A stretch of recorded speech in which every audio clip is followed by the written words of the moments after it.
High guides, আমরা আবার চলে এলাম বাপি টেলার্সে। আমি একটা 36 ছাদি চুড়িদার কাটছি, দেখো গলা ডিজাইনটা করা আছে, এমব্রয়ডারি করা আছে।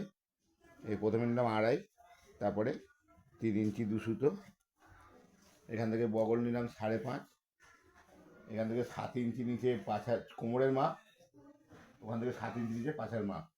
এবার ছাতি 36 নয়, আমি 2 ইঞ্চি এক্সট্রা নিয়েছি 11, কোমর আছে 34, 8.5 দেড়ে 10, আর এখানে পাছা আছে 38, 9.5 আর 1.5 11, আর ঘের নেবো 12.5 হয়ে গেল। এবার এটা এখান থেকে সোজা করে টেনে নেবো, নিয়ে এটা এই বগল আর গলা আমার করাই আছে, করে নিলাম। এবারে ছাতি থেকে কোমরটা মেপে নেবো, দাগ টেনে নেবো, কোমর থেকে পাছা দাগ টেনে নেবো, নিয়ে পাছার সঙ্গে ঘের মিলিয়ে দেবো। এই হয়ে গেল। আর ঝুল সবটা থাকবে, ঝুলের কোনো মাপ নিলাম না। এই গলা কেটে নিচ্ছি, দেখো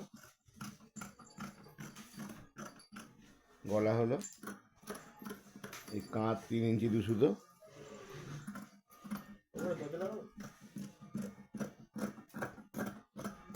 এই বগল কাটা হয়ে গেল। এবারে ছাতি থেকে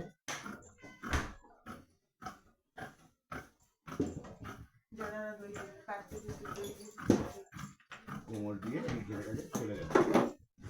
দেখো আমাদের কাটিংটা হয়ে গেছে। প্রথমে ছিলাম 2.5, তারপর 3 2 সুতো, বগল 5.5, ছাতির 1/4 + 2, কোমর 1/4 + 1.5, পাশের 1/4 + 1.5 হয়ে গেল। এই আমাদের কাটিং হয়ে গেছে, দেখতে পাচ্ছ। আর তলাটা একটু 1/2 ইঞ্চি শেপ করে নেব। এই হয়ে গেল আমাদের চুড়িদারের সামনের পার্ট।